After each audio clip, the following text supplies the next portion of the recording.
Okay, this is like fucking twisted, dude.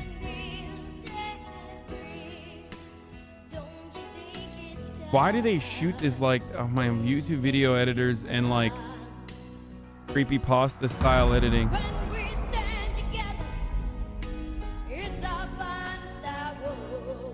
I think that your definition of slavery is a little wrong to all the people that have actually experienced true slavery. Omega lol. Forcibly sending someone out to work against their will is slavery. It's what the fuck, dude.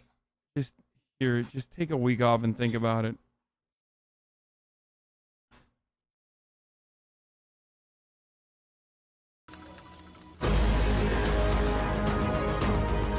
People can take everything away from you, but they can never take away your truth. But the question is... The part of the problem is, like, one, she's a rich white woman, okay? So, you know, people are having a hard time seeing her as a victim here. In this community, at least. Some people are. Two, the actual issue, though, on the other hand, for the broader public, is that for the broader public, the actual issue here is the fact that, like, she's strange, okay? And, like, she probably does have some, I mean, she certainly does have some mental health issues. So when you have, like, mental health problems, it's so hard to fucking garner sympathy.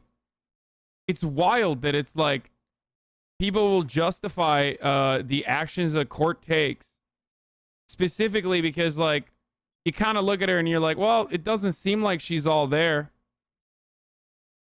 You know what I mean? Like, so I guess it's fine to just like continue her oppression and her slavery and prison labor.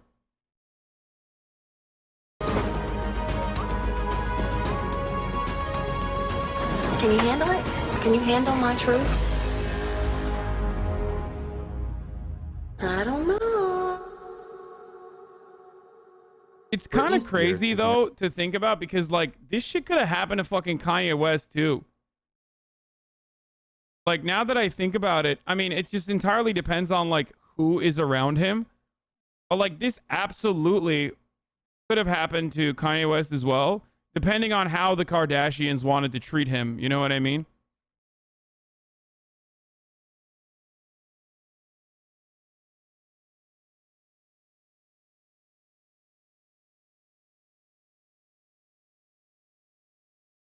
Not in control of her own life. Over the past few months, hundreds of articles, clickbait stories, and TikToks have detailed the horrible tragedy that is Britney's conservatorship, many painting it as a conspiracy theory, and others coming up with complex conspiracies of their own. But in this three-part series, we are aiming to clarify and explain what is actually going on with one of the most beloved pop stars on the planet, and detail the horrific abuse Britney has faced not only at the hands of the media, but the people closest to her as well, people she trusted. So to begin, let's go back to where it all started, Kentwood, Louisiana.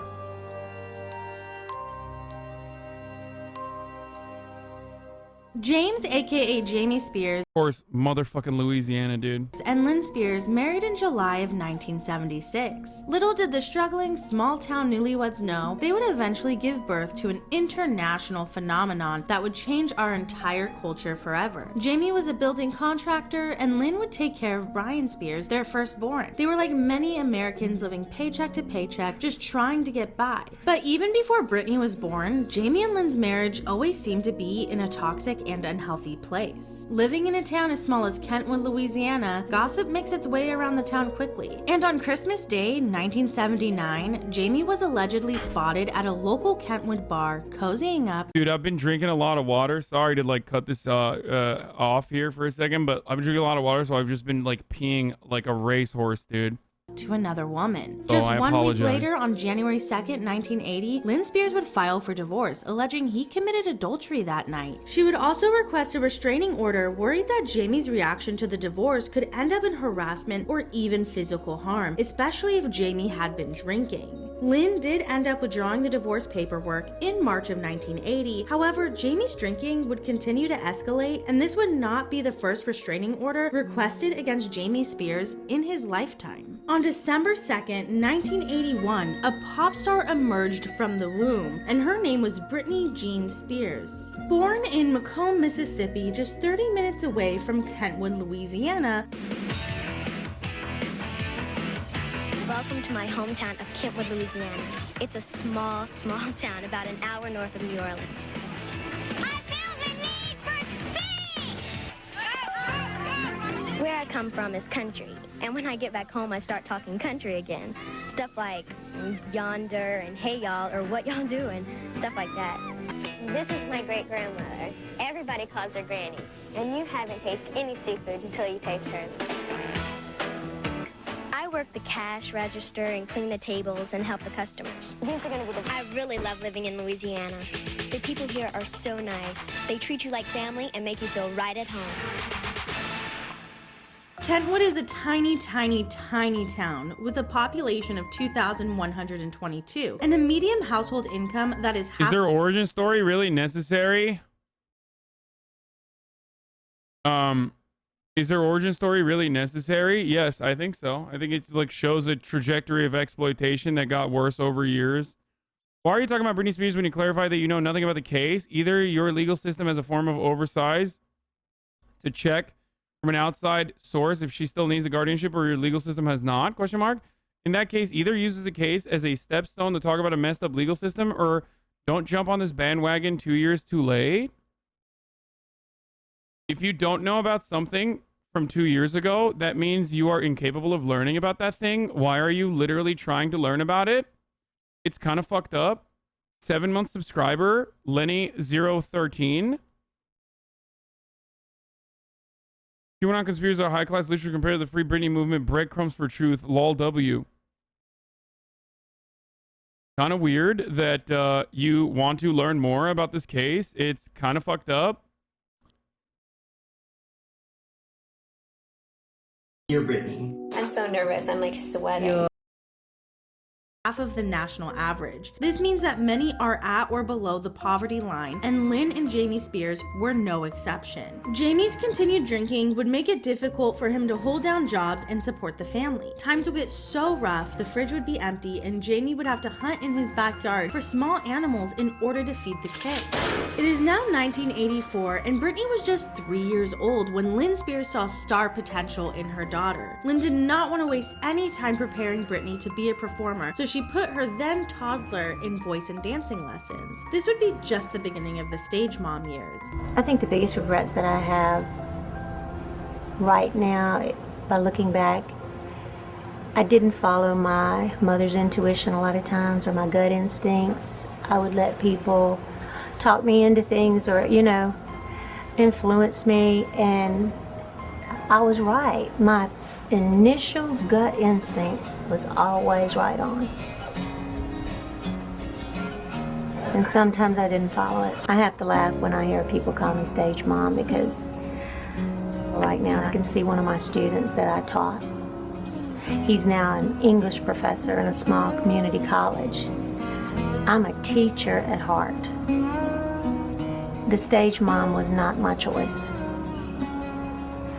and I never was. Many believe Lynn saw Brittney's potential as her out from a toxic marriage and a life filled with financial struggles. However, the financial hardships and home life would only get worse as they tried to make Brittney a star. Brittney was a busy child. Aside from ballet, jazz, gymnastics, and voice lessons, she would also sing in her church's choir, compete in children's talent shows, join dance competitions, compete at the state level for gymnastics, sing on local television, and even did a short run of beauty pageants where she, of course, won the talent portion. Having Brittney in all of these activities and competitions was really expensive. Money was sometimes tight. It was not unheard of for them to wear hand-me-down clothes. It's kind of one of those things where you know it, you just don't talk about it. Sending children to private school can get expensive for anyone. It was really hard on them, putting her through, you know, dance lessons and singing lessons and going to an academy like that. There's tuition, there's registration, there are books, there are assessment fees. I would imagine having 3 it would be.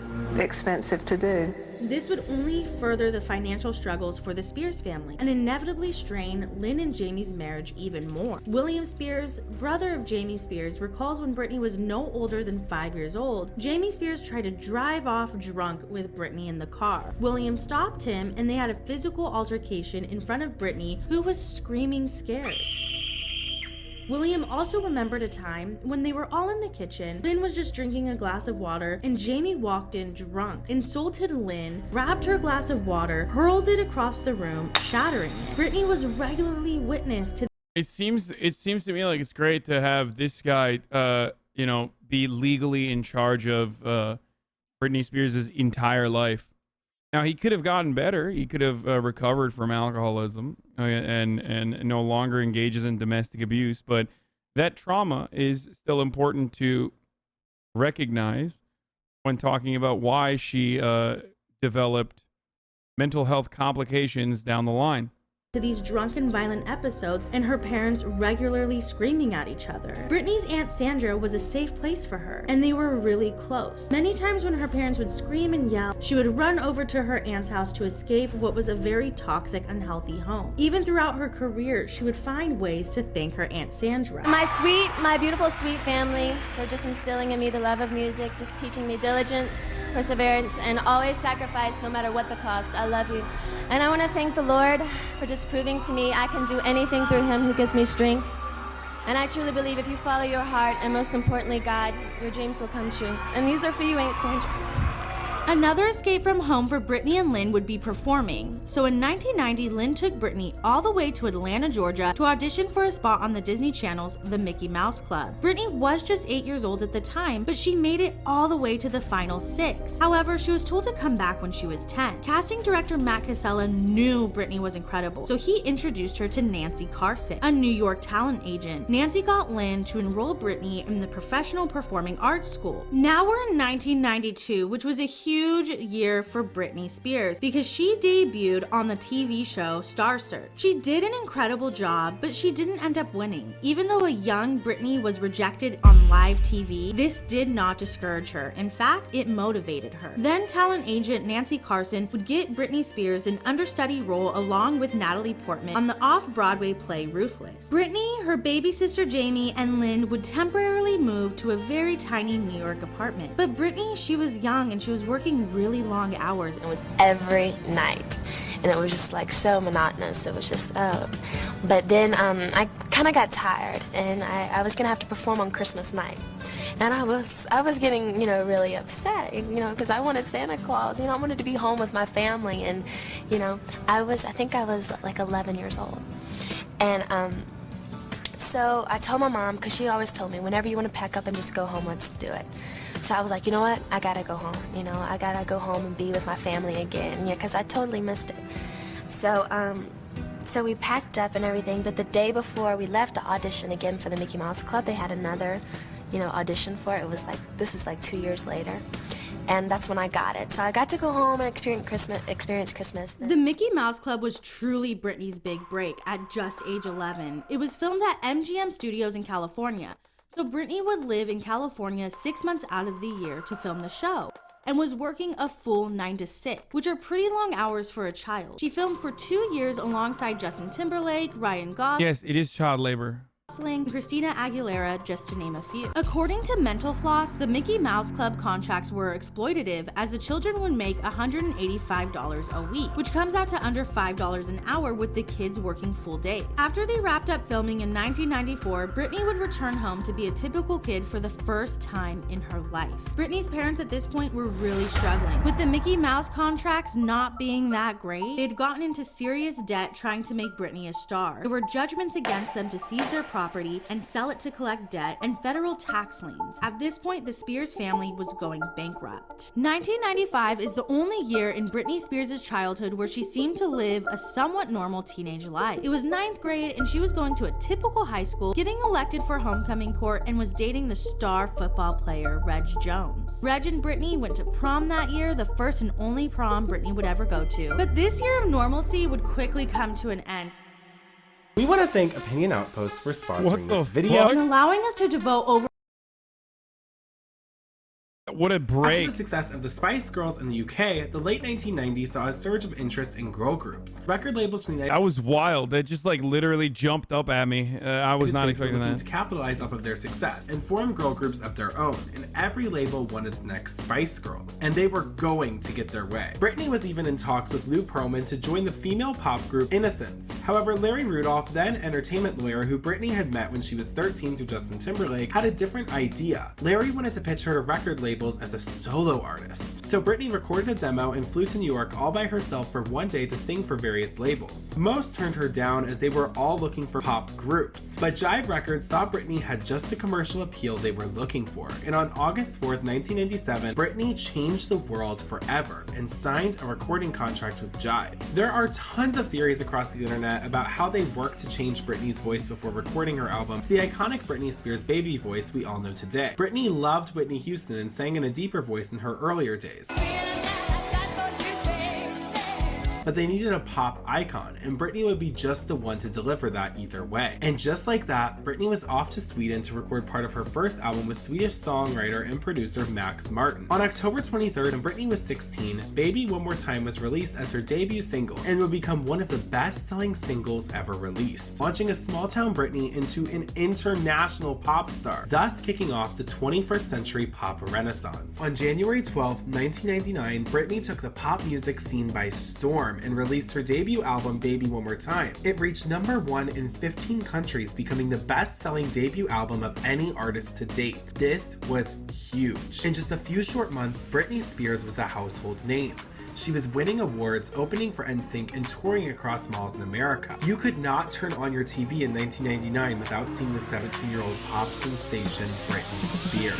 Female vocalist or female artist of the year would be... And the choice female artist is... And the choice female artist is... And the winner is... Brittney Spears. Britney Spears. Britney Spears. Brittney Spears. Bro, we used to, like, even in the 90s, like, fucking Hollywood was just straight up sexualizing 16-year-olds, like, aggressively, dude. That, like, now that I think about it, it's, like, kind of crazy. I mean, at the time, I was a baby myself, so I had no fucking clue. I was just like, yeah, she's hot. Because I myself was a child, but that's crazy.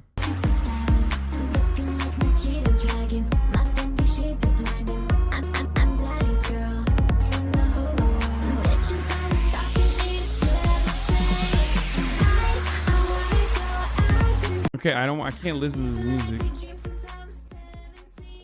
All right,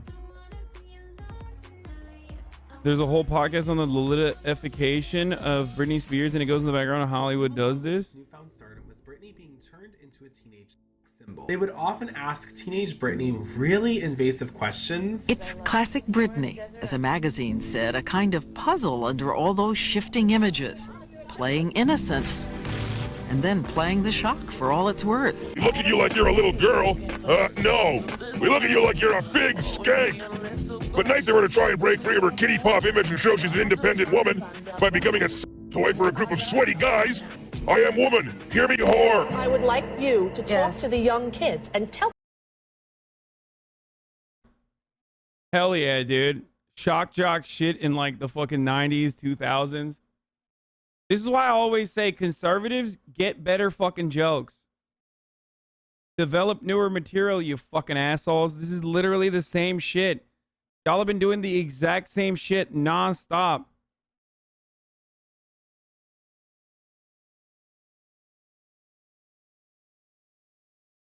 You haven't fucking changed, dude. It's so whack. Britney Spears should be grounded for wearing that. Did you see what you're an adult woman.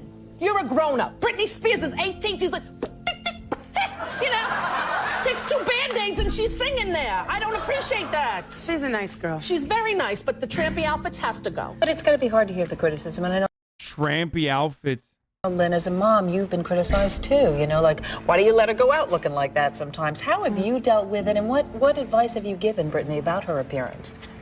Well, and what people don't understand is that Britney doesn't go out looking like that. I mean, when she goes to some party, or if it's the Grammy Award or whatever, that's where you dress up. Being a girl, that's being a dressed up, costume. and That is glamour. And then I sit and think, okay, what does a 15-year-old girl think about this? Do you have I guess, a greater concern for the social setup when you make your videos? Do you say, you know what, I don't want to be represented in this particular manner? I'm the one that they're like, take that off, though. We need to put you in something a little bit more appropriate. Not that I'm like, you know, like scandalous or anything, no. But sometimes they try to, you know, dress me in a proper way. Now that you're 19, is there part of you that just wants to say, why is it wrong? Everybody's going to have opinion and you can't please everybody, but I mean, as long as you're comfortable, let's say wear what you want to wear, you know what I mean? It's all in how you carry yourself and how you live, and you know, that's what it boils down to. The wife of the governor of Maryland, who appeared at an anti-violence rally, and well, listen to what she said. Really, if I had an opportunity to shoot Britney Spears, I think I would. Oh, that's horrible. Well, Dude, America has always been so fucked up, so violent, so misogynistic, like, and our media has always been this way and probably will continue to be this way with like different flavors and different kinds of seasoning, okay? Like, this is straight up no different than what the fuck goes on right now. Like, That's really bad. Because of the example for kids and how hard it is to be a parent and keep all of us away from your kids. I'm anti-violence except for when it comes to murdering Brittney Spears for wearing what she wanted to wear. You know, I can't help that, and if the parents don't like them to see it, then change the channel. So, sorry. Her life was regularly questioned, and that's when Britney said she was saving sex for marriage. Do you wish you'd never said anything about the virginity thing because it's going to follow you to wedding night? I kind of wish, yeah, I kind of do, because when I go overseas, you know, they'll ask you questions about it, and it's just something that's there, and you can't help it. Which then the media became obsessed with Britney and her virginity. I'm just wondering how you feel about all the constant speculation about your virginity and whether. That's so insane, dude. That's fucking insane. I mean, I don't know the details of this, but like, dude, child actors and child celebrities get so fucking, they get so fucked up, dude. They get thrown in the goddamn meat grinder.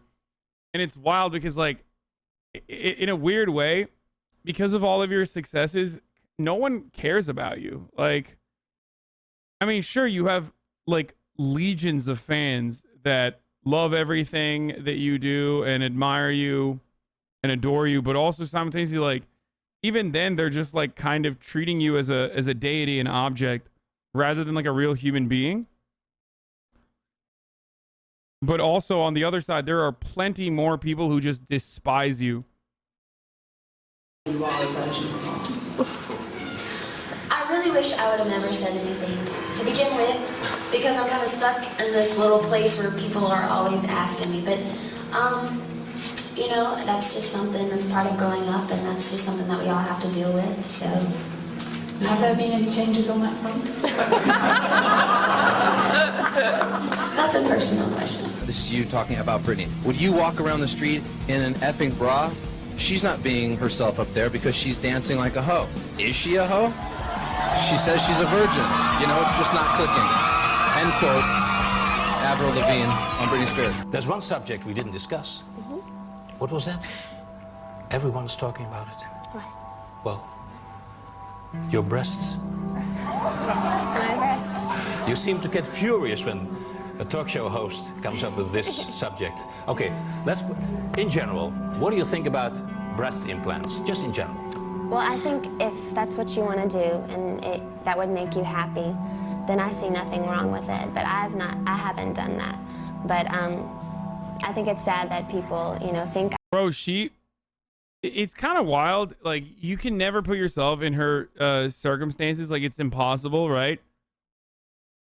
Especially at such an early age. It is kind of, it's so fucking nasty, dude. God damn, we really let people get away with like such gross shit. I've done that because that makes them want to go out. And, you know, some of the fans that look up to me, they either think bad of me or they may want to go out and do that. But that's not my fault because the press started that. Amongst all these disgusting questions and uncomfortable interviews, one of the most iconic relationships to date formed. Britney Spears started dating teen heartthrob Justin Timberlake. They became pop royalty and the it couple that the media could not stop talking about. And in 2000, Britney kept that momentum going. In May of that year, she released Oops, I Did It Again. This album was another huge hit and her second best-selling album to date. In the 2000s, Britney also began forming her pop star image. She would often push the envelope, much like Madonna in the 80s and 90s, but she was taking it even further. For example, at the 2000 VMAs, Britney performed Oops, I Did It Again, and at the time it was considered extremely controversial because of her nude-colored outfit and dancing. Almost everything Britney did at the time was considered a scandal. And the following year, Britney released the album Britney in October 2001. With songs like Slave for You and I'm Not a Girl, Not Yet a Woman had the media already talking.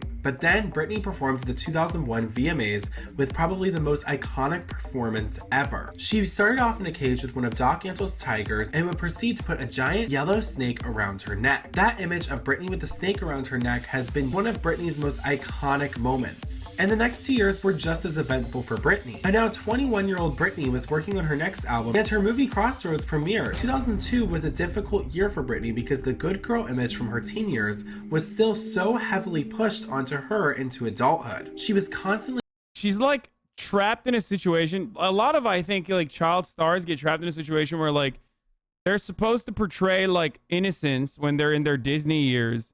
Then they're supposed to be like hypersexualized when they like reach 16, which is already like really fucked up. And then afterwards, like the same media that like hypersexualizes them turn around and say, you're a fucking whore for behaving this way. A similar thing happened to Miley Cyrus too. I mean, straight up. And it is very, very weird. It is very, very fucking weird that that happened. And it's like, if she wants to do this, like if she wants to behave this way, or if she wants to fucking wear whatever the fuck she wants to wear, like she should be able to do so once she's a goddamn adult. You know what I mean? criticized for being too sexual. It's having to be this perfect role model for millions of kids around the globe. Britney's aunt was also diagnosed with cancer. And in 2002, the pop culture defining relationship between Britney Spears and Justin Timberlake had just as big of a fall. When Britney and— This was the worst thing that's ever happened to anyone though. This fit. I think this is why chat hates Justin Timberlake.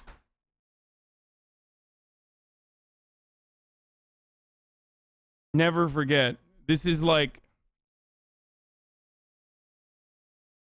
this is the worst thing that he's ever done.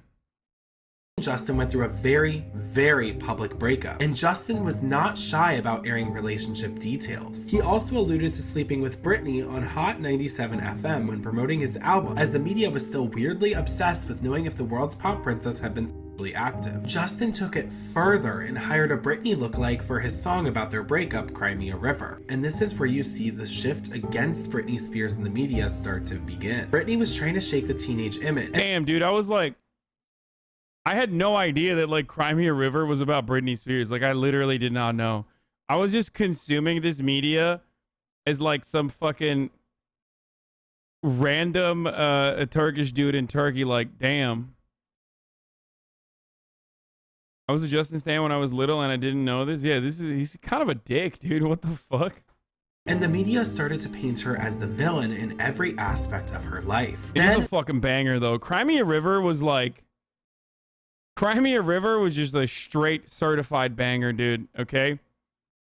It was so good.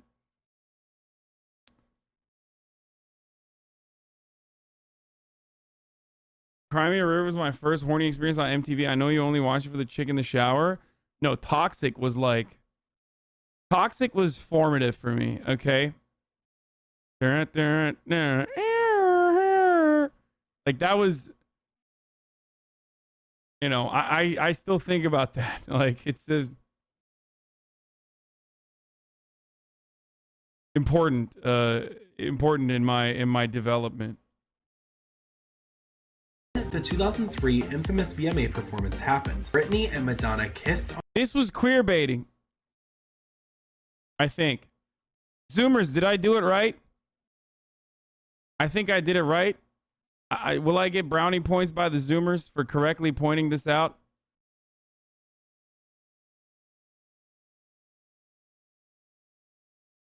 Got it. On stage, and the world went wild. And in 2003 on public television, this was considered shocking, and the media treated it as this huge deal. Madonna. It's really creepy when you think about how the target audience for all of this was children. Like, not really. Like, you don't become like a fucking sex pest by like watching Hollywood garbage. Like, it's up to your fucking— first of all, it's not targeted for children, okay? It's targeted for everyone, adults primarily, and teens. But even then, it's like, why? Why is that bad? Like, I don't fucking understand.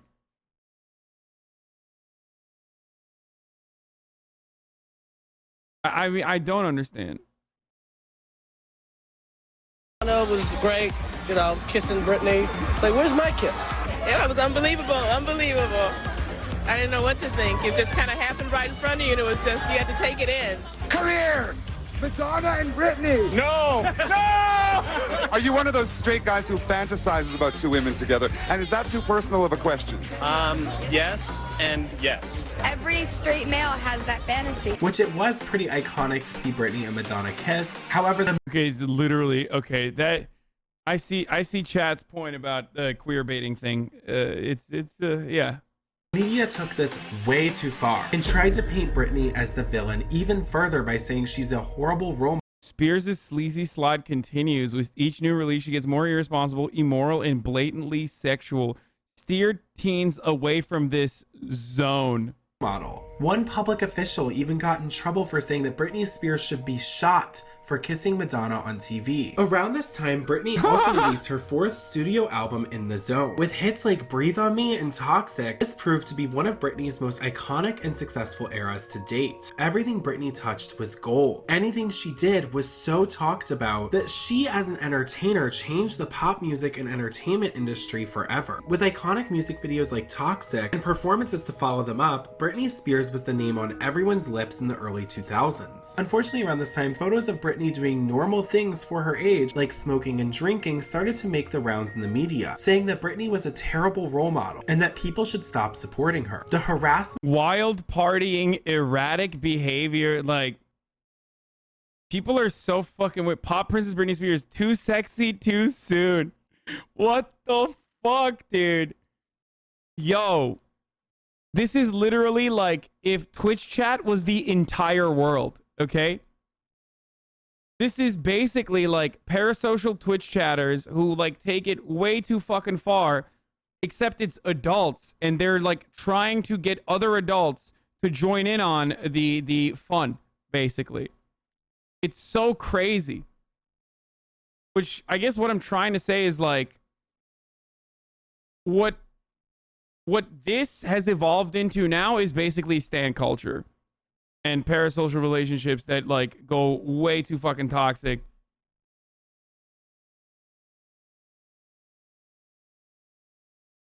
I'm realizing that right now. By the media was getting out of hand, but no one, especially not Britney, was ready for what was about to come.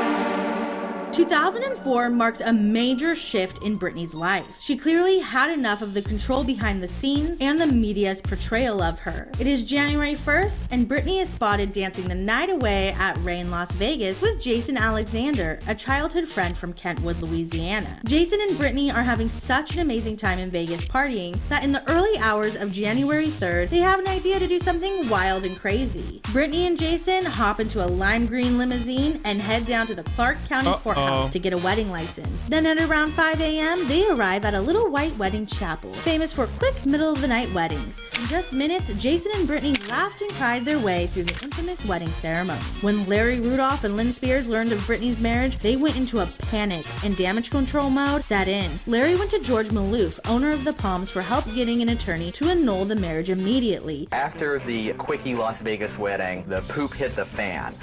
Lynn went insane. They sent like an army army of lawyers pouring into Vegas. We just received a decree of annulment.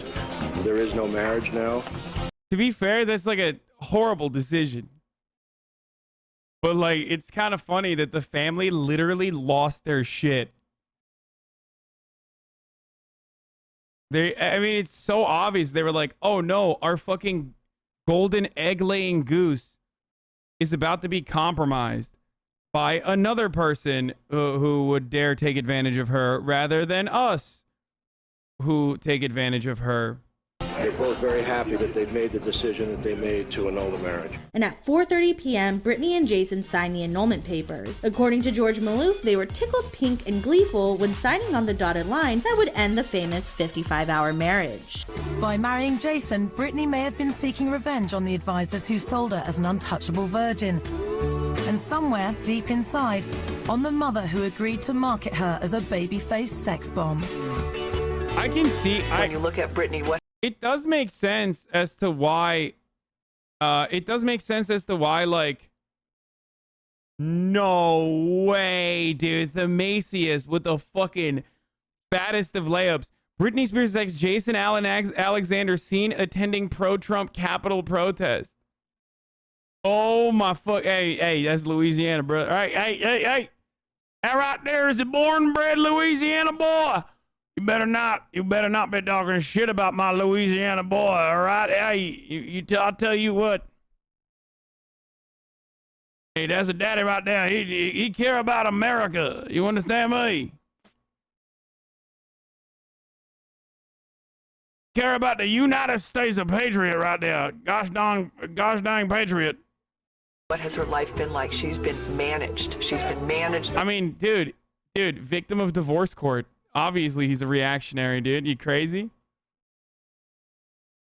He's a victim of divorce court. This is what happens when you get brutalized by divorce court. You become a reactionary dad.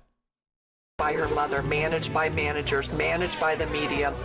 And so here she has a moment of freedom and a moment of self-choice. And she goes, you guys can't control who I am. You can't control what I do. I can do whatever I want. 2004 would continue to be a year of rebellion. Brittney was working on her 4th studio album that never saw the light of day. All we know of what was probably going to be one of the best pop albums of all time is what Brittney herself leaked without her team's knowledge. How soon? 5 years? Would you like to have a guy? That would be the ultimate dream. Yeah? That would be great. Are you thinking you'll wait till you're 30? I don't want to wait till 40. No. I would love to have a family. That would be when I'm the most content. My kids and just, I mean, they become your life. It's not all about you anymore, and you have a focus that's so beautiful. She then locked eyes with Kevin Federline, who was previously a backup dancer for NSYNC at a Hollywood club. Kevin said it was love at first sight, and just like that, their whirlwind romance would begin. Kevin, however, was currently engaged to Shar Jackson, and they had their second baby on the way. The tabloids would explode with images of Kevin and Brittney together, and Brittney was being branded a homewrecker. But Brittney didn't care. She was determined to live her life without the opinions of others influencing her. Just weeks after meeting, Brittney invited Kevin to come with her on her European tour in London. During the tour, they would become the first vlog couple as they captured their romance and would later turn the footage into their own reality show called Chaotic. On the flight back, something big would happen. How did he propose? Can I ask that, or is that too much? Am I being nosy? I proposed. You proposed? Mm-hmm. Really? And Shit's about to super pop off now. And did he say yes right away? Not right away. No? Yeah, because it didn't look like he wanted to get married. He said love is love, and that's a commitment enough. And actually, right? I was a little rejected at first. I kind of got slapped down. No, I told her, I told her that it's not right for the woman to ask the man's supposed. I don't know who the fuck this is, but I'm blocked by them as well. God damn, dude. What the fuck is wrong with these fools, dude? Do it. Wait, what? Why did it?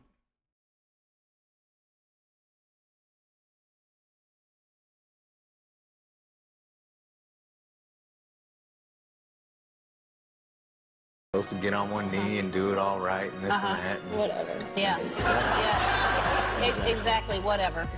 No, I So- opened the so link in then you then had to incognito. turn around I was and blocked ask her. by the dude. Yeah, it took me about 5 minutes and I turned around. Really? That's sweet.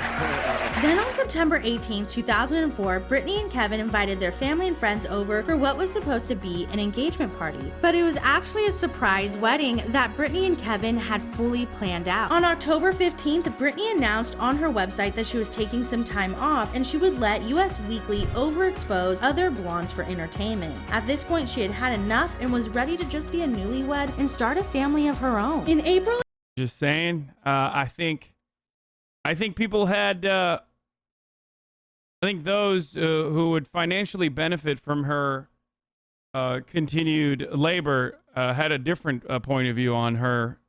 of 2005, just 1 year after meeting Kevin and marrying him, Brittney announced that they were expecting their first baby.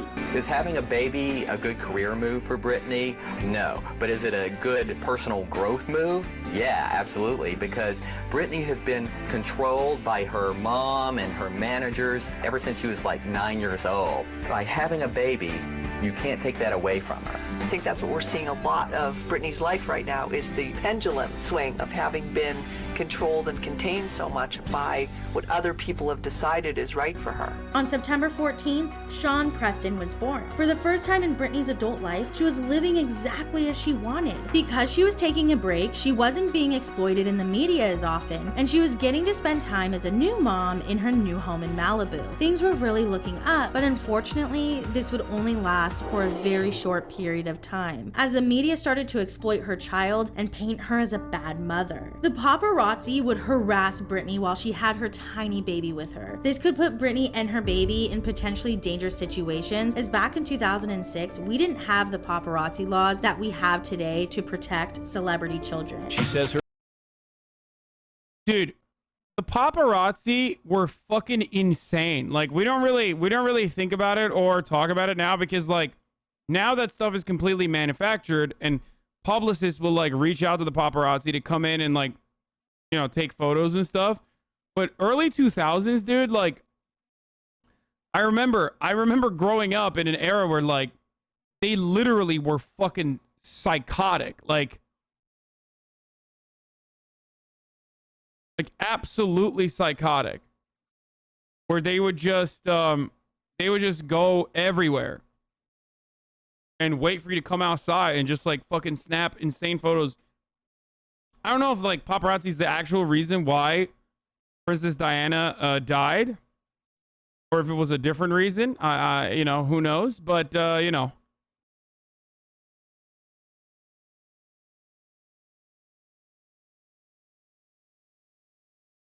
Her greatest accomplishment is being a mom. Motherhood's amazing. But the one thing that gives her so much joy is, ironically, the very same. I'm just gonna say that, like, I wouldn't just say it was the paparazzi that murdered Princess Diana. I don't know.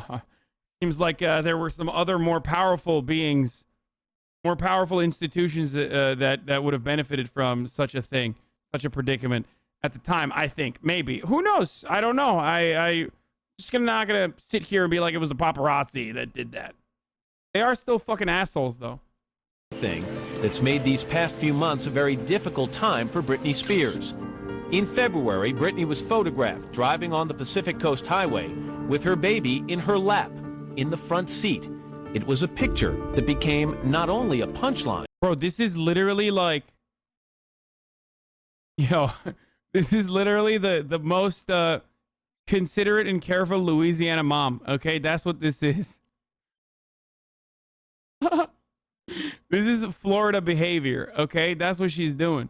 But in her defense, the baby had to sit on her lap because her husband Kevin was asleep in the child seat. So apparently... But the source of serious debate all across the country. I think it's very important that Britney gets some baby safety training. You were photographed, I guess, by the paparazzi again, pursuing you. And there was Sean on your lap in the car. To be fair, that is like incredibly dangerous. But it's kind of wild where, like, in a normal situation, you see that and you go, hey, don't fucking do that, you psycho. What the fuck's wrong with you? But when you're Britney Spears, it's like the entire world is literally saying that to you, including a guy who had a fucking red switch in his room to like, lock people in as he masturbated, allegedly. Okay? Yes, I'm talking about Matt Lauer. He no longer has a this position of prominence anymore because, you know, prolific sexual assault and abuse accusations in the workplace. I mean, this motherfucker had like supervillain layer shit in his office. Yeah. Take me through what happened there. If right now we got in the car and went to Starbucks, you would see 20 photographers there. And But the fact of the matter is, while they pursue you, and we can argue for a long time, they shouldn't be doing it. And I would agree with you on that completely. They managed to snap a picture that didn't cast you in the best light. oh, of course, that is their job, and they do a very good job at it. And they've crossed the line so many times, you know, and I think because I'm a sweet young girl, nothing ever gets really done about it, you know. When you were driving with Sean on your lap, did it clearly? And you're it's trying seriously that driving incident. I did it with my dad. I'd sit in his lap and I'd drive. We're country. That's what, you know what I mean? See? Chatters. See? She's just like, I'm a Louisiana mom, baby. But what happened, though, it crossed from a paparazzi incident to next day, it's in the newspapers, and you've got all these legitimate people weighing in, saying, you know what? That's dangerous. And she put her child at risk. You saw the questions that were being asked. Is Britney a bad mom? Mm-hmm. It's not like, did Britney record a bad song? Mm-hmm. Is Britney wearing a bad outfit? Is Britney in a bad marriage? Yeah. Is Britney a bad mom? Mm-hmm. I mean, That's America for you. yeah, but as a mother, that has to hit pretty close to home. Mm-hmm. This is so fucked up, dude. It's really bad that they're saying you're a horrible mother. I mean, it's not like they're saying your music sucks. They're saying you're a fucking horrible mother. Yeah, makes you really strong. Make you weep? Oh, I've wept. Yeah. I've definitely wept just with the world, you know, how judgmental they are. You know what? I know I'm a good mom. But just a few weeks after the baby in the lap incident, Brittany's son, while in the care of a nanny, fell out of a high chair and banged his head. You took him to the doctor? Mm-hmm. Oh, yeah, of course. So you walked into the hospital and said he bumped his head, fell out of a high chair. And then the doctors acted really funny with me. I know. It was really bizarre. Well, how'd they act funny? I don't want to say, but they did. Suspicious?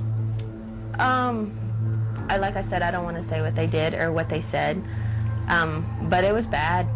It was really, really bad. Do you think, though, Brittany, that because of those questions that were asked after that picture on Pacific Coast Highway with Sean in your lap, that the doctor in that emergency room or that hospital said, wait a second, maybe I have a bad mom on my hands? I was just happy that my son was okay, and I wanted to get home and get out of there. And then, not long after that, you got a visit from the family services people. Yeah, in which actually they felt really bad about it. They said, we don't even know why we're here. So in other words, they came because it's their job to come. They have to investigate. They didn't have to come. The doctor there made them come because I didn't bring my doctor there with me. 2520 when they interview one of the paparazzi people? Okay, I'll look at it. They always used to say like freaky shit too. You hear him? He goes, talk to me, baby girl. Like, dude, the 90s are so disgusting, dude. I feel filthy. I feel so filthy looking back at like the 2000s and the 90s. Like, it's so wild. Like, what the fuck? Yo, low key, cancel culture and like fucking woke lord behavior is not the worst thing. I swear to God. I'm glad we fucking cleaned up at least certain parts of our attitude in the way that we like behave and shit. Obviously, it's still gross and gnarly, but it's just so fucking nasty. The reason why I'm saying low key is because I grew up in it. So for me, I'm not looking at it from the outside until just now. And instead looking at it and thinking, this wasn't the 90s. I said 90s and 2000s, okay? So it's so strange to me because I didn't notice it. I had no fucking clue like this shit was bad or happening. You know what I mean?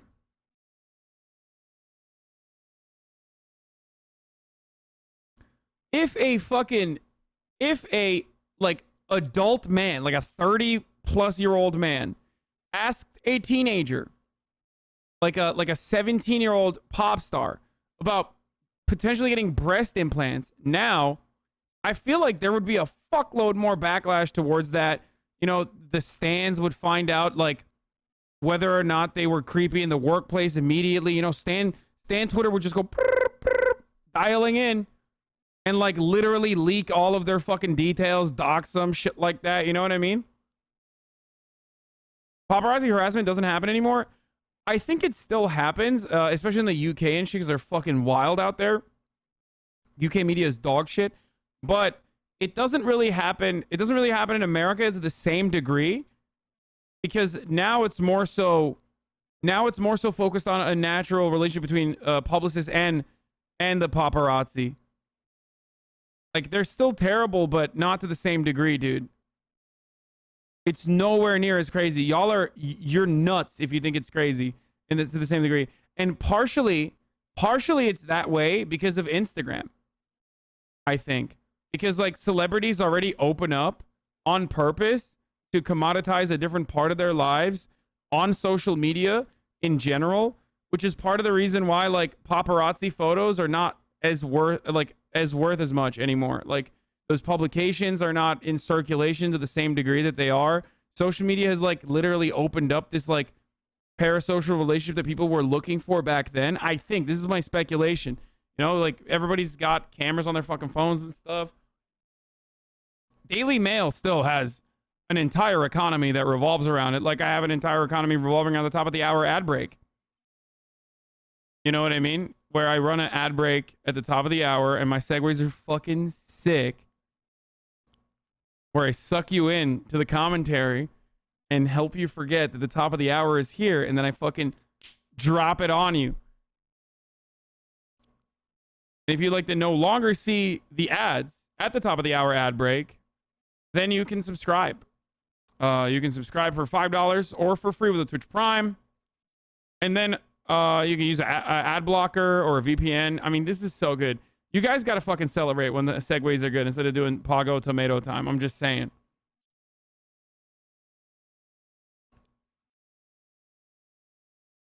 Come on, boys. You know that was a good one. Just admit it. You know in your heart. Here's the ad break now. Like, you know, I'm going to sell this for like $5K minimum. You know what I mean? He's just like, we love you. A little bit of a hunger for the unposed photographs. Wow, dude, we really just we really did stalkers dirty, dude. Back in the day, if you were a stalker, you could literally commoditize that psychopathic behavior to the tune of millions of dollars. And now if you're just a stalker, you just, you know, follow your favorite personality around on social media and like post ridiculous shit in the replies of their fucking Twitter and you know, try to come into his Twitch chat and say dumb shit.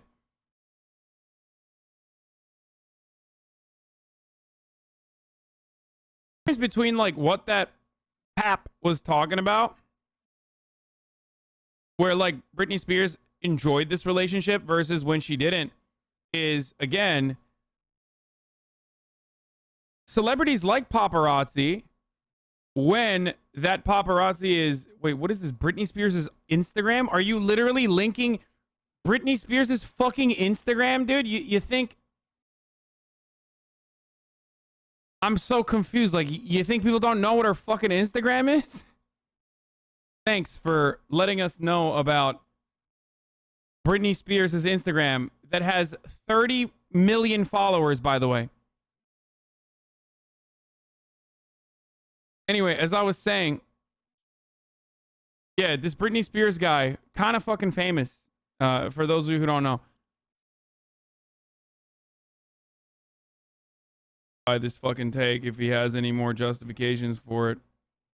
Because the rest of this, we're going to go back to the original video that we were watching that details this pretty well. Let's keep going. So people a lot of times think because you're a celebrity that you're taken care of more. In some situations, people you get it worse. In another incident, Britney and her baby were yet again being harassed by paparazzi, making it difficult for her to even get to her car. Britney tripped, almost dropping Sean, but she caught herself. Later that day, that situation really shook her and she was spotted crying in a restaurant, but even the owner of the restaurant started taking pictures of her. And Britney just tripping over her feet for just a moment and catching herself was used to paint her as this person who saves her coffee over her baby. There was no empathy for this new mother, and the media didn't care about the potentially dangerous situations they were putting her baby in. All Britney had ever wanted was to be a mother, but she was watching her baby get exploited in a similar way that she had been. As she was going through all of this, the media didn't know it yet, but she was actually already pregnant with baby number 2. On top of the media being pregnant and adjusting to motherhood, Britney's marriage to Kevin was on the rocks. At that time, fans and tabloids were not a fan of Kevin. They felt like he was always in it for the money and the fame. There was even a popular website started called divorcekevin.com, and there was even a petition asking Britney to divorce Kevin. Bro, this is literally stan behavior, dude.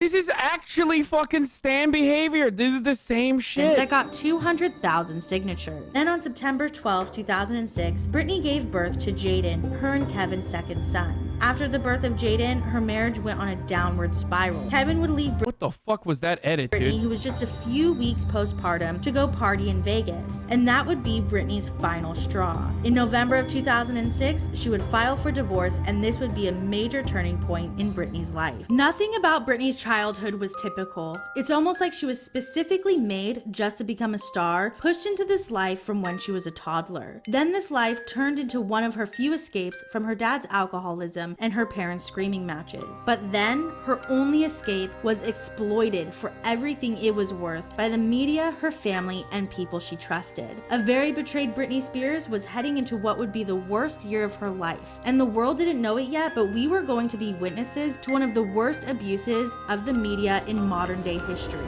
Pop culture was about to be changed forever. Bro, this is like, dude, this is kind of wild to watch unfold again. Like, especially because I lived through that era. Oh, we're definitely watching part 2. This is very well done. Holy shit. Congratulations to Deep Dive. God damn, dude. This is a good ass fucking... It's kind of crazy because it's like, you know, this is just like, this strikes me as a like a person from Louisiana just trying to live her best Louisiana life.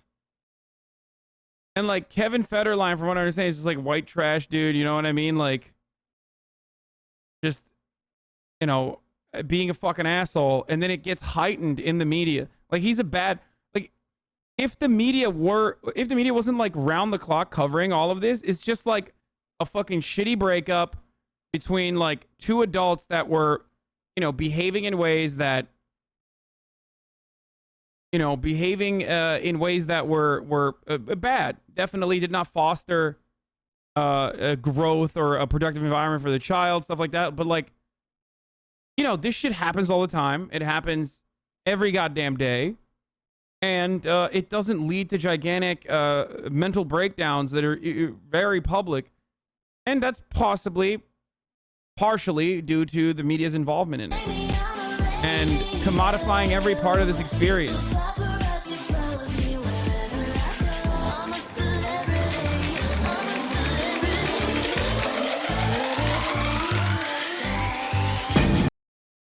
Oh, this is really good. I'm fucking diving deep, dude.